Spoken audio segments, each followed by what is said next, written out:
Why is Randy Orton considered one of the greatest WrestleMania performers and WWE Superstars of all time? You're about to find out. What's up, everybody? My name is Fred Richani. This is TSC News, your home for pro wrestling news updates, reviews, interviews, and everything in between. If you're new here, please consider subscribing. We're presenting you guys with this special mini-series just in time for WrestleMania season, Greatest WWE Superstars in WrestleMania History.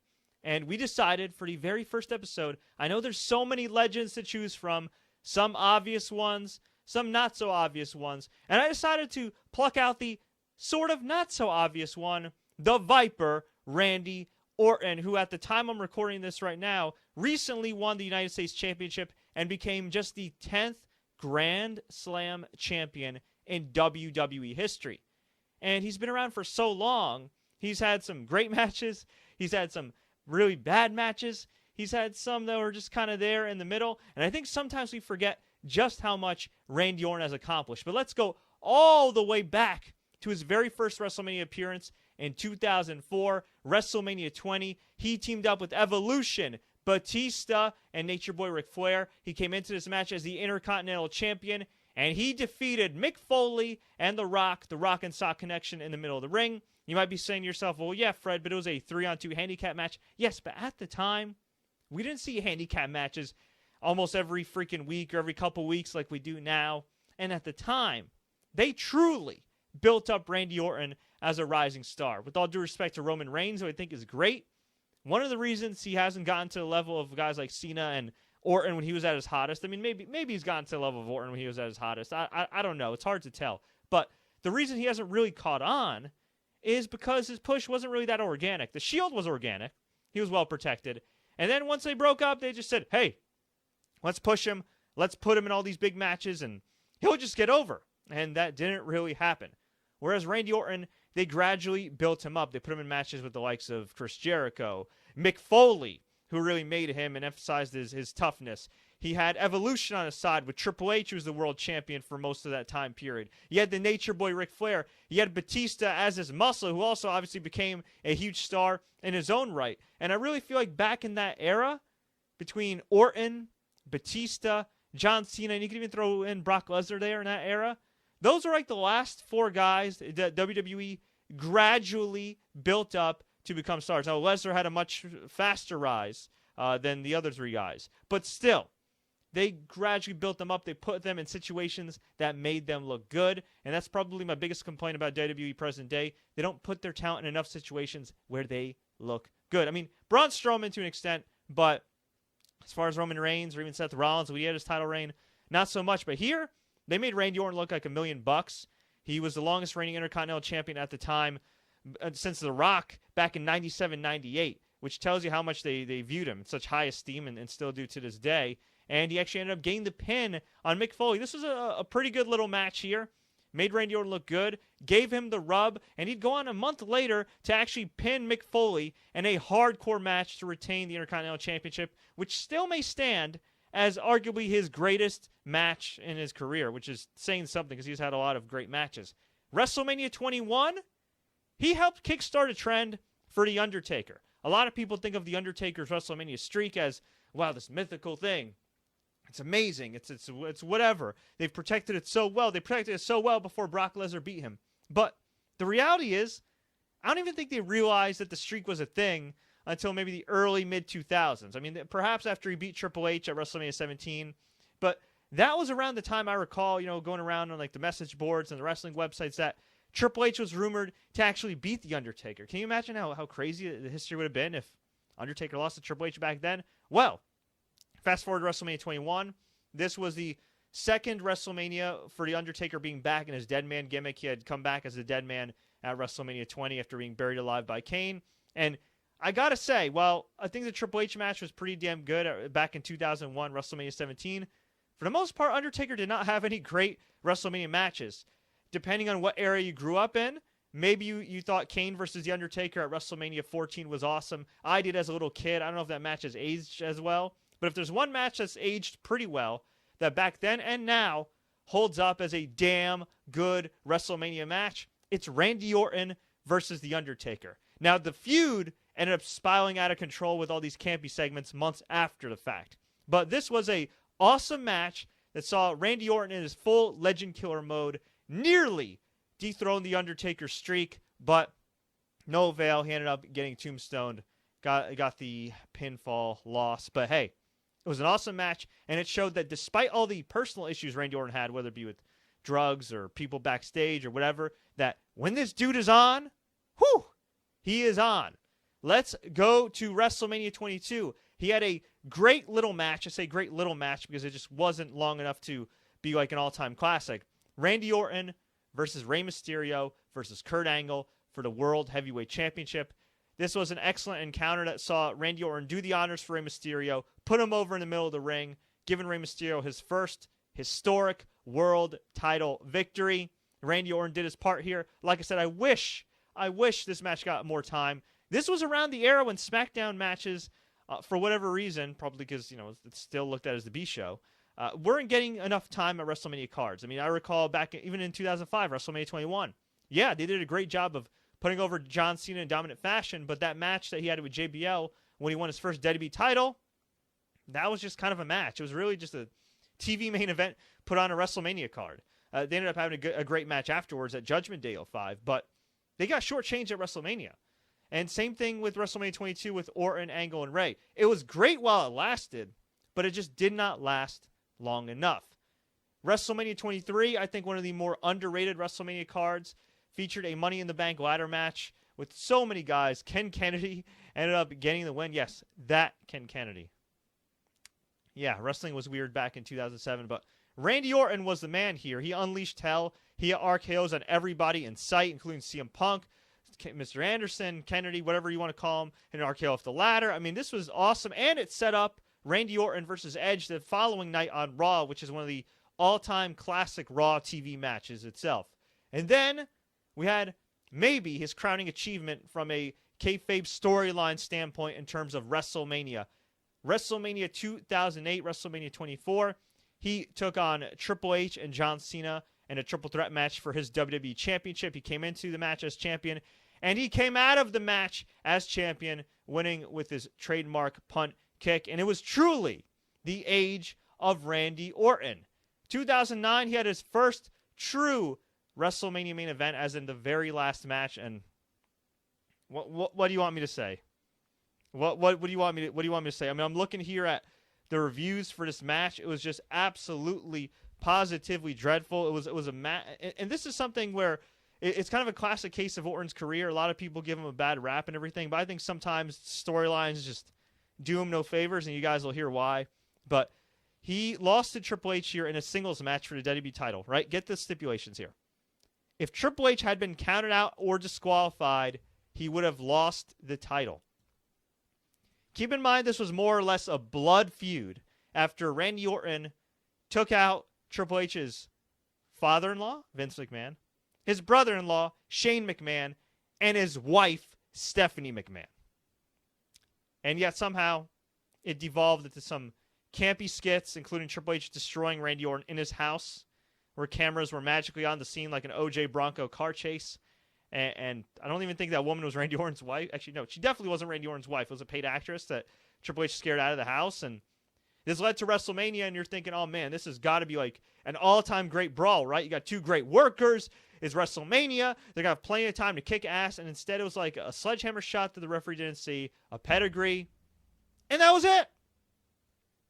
That was it. Okay. That was just weird. Very weird. Then next year, WrestleMania 26, 2010, Randy Orton defeated Ted DiBiase and Cody Rhodes, his former Legacy stablemates, in a triple threat match. Not that great. He ended up destroying both guys, sending them packing for a while. I thought this really defeated the purpose of supposedly putting over Cody Rhodes and Ted DiBiase, and quite frankly, they never recovered. And I don't blame that on Orton as much as just bad creative all around. At WrestleMania 27 in 2011, CM Punk and Randy Orton had a damn good match. Randy Orton ended up getting the win with the RKO out of nowhere. I thought this match was a little overrated at the time. I thought it was a little predictable as far as how Randy Orton set up that RKO. But looking back at this card, which was pretty damn brutal, you had a decent opening match with Edge versus Alberto Del Rio, which turned out to be Edge's final singles match. You had a nice match with Rhodes, Cody Rhodes defeating Rey Mysterio, being put over in the middle of the ring.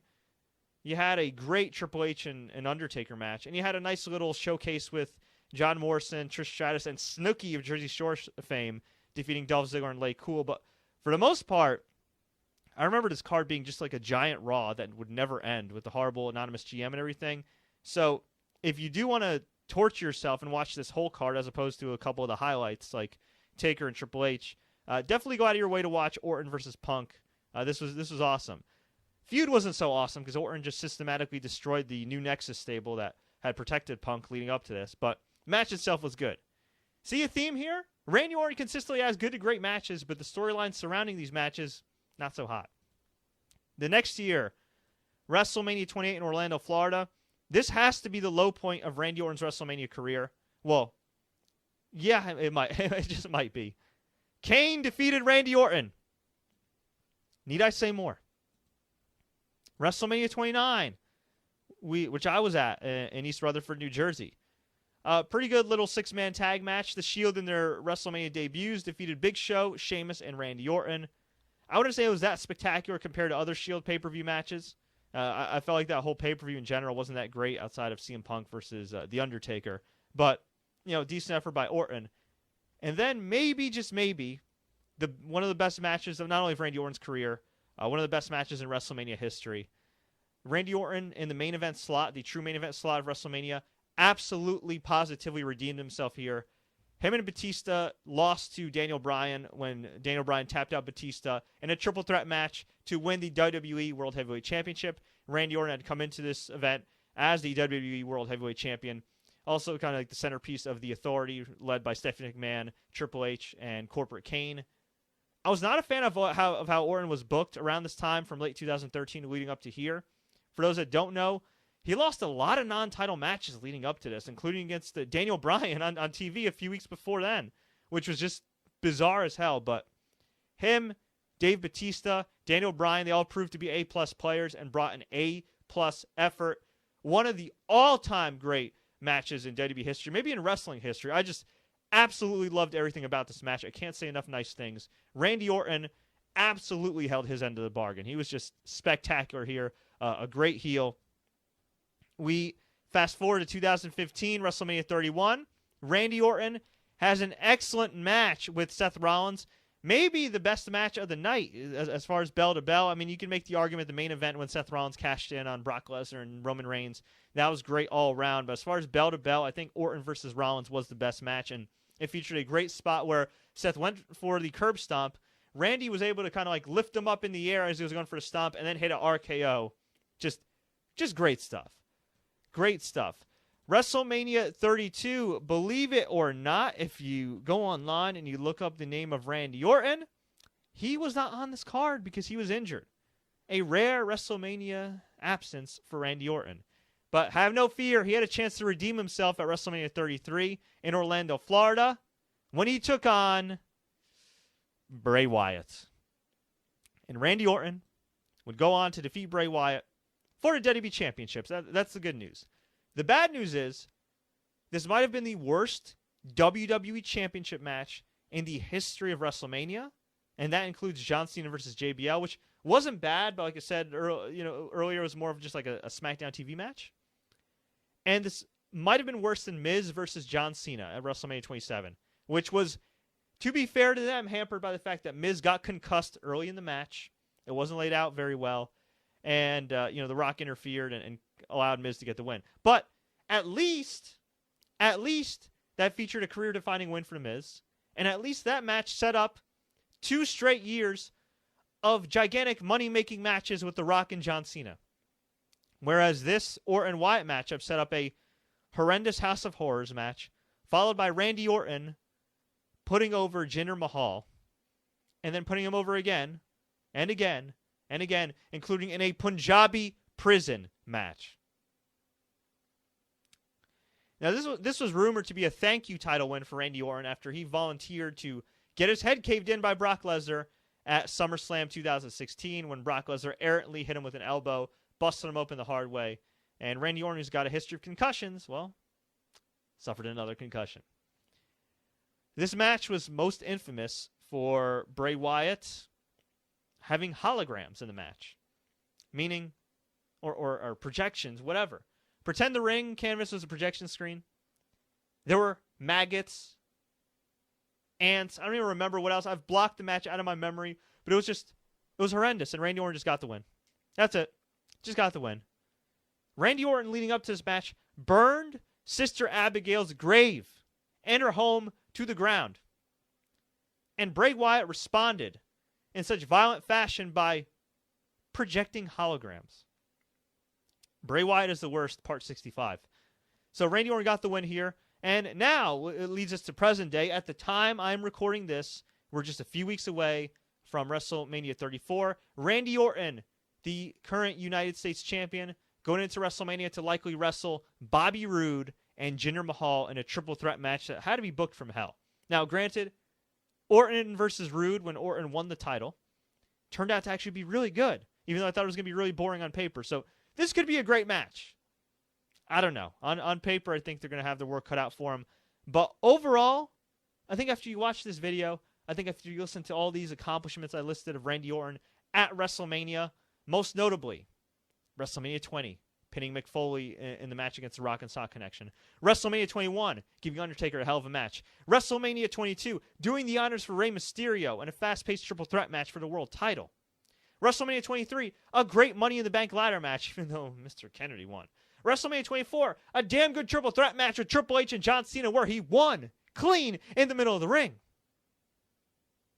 WrestleMania 31, the badass RKO on Seth Rollins, and arguably the best match of the night. And of course, my personal favorite Randy Orton moment at WrestleMania, the triple threat match at WrestleMania 30 with Orton, Batista, and Bryan. But I would love to hear from all of you. What do you think about Randy Orton's WrestleMania credentials? Do you think that he belongs in the conversation of greatest WWE superstars in WrestleMania history? Let me know. Leave a comment below. If you'd like to see anybody else profiled in this mini-series leading up to WrestleMania, please, by all means, drop me a line. I'd love to get your feedback. And if you enjoyed this video, please click the like button. Please share this with all your friends. Please don't forget to subscribe for more in-depth profile videos as well as interviews you won't find anywhere else. And until next time, everybody, as always, I'm going to go hide before I get an RKO out of nowhere. As always, everybody, enjoy the matches.